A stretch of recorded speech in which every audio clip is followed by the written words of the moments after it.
There is software to solve almost any problem, like communicating across large distances, managing a busy schedule, or sharing all those funny pictures of your cat.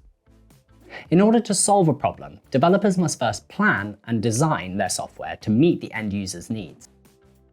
Algorithmic thinking will help you break down the set of requirements into sub-problems, and modular design allows you to plan for how those sub-problems fit back together.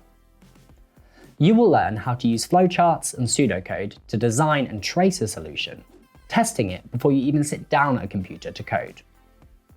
A good design process will also help you consider how a user will interact with the program you create.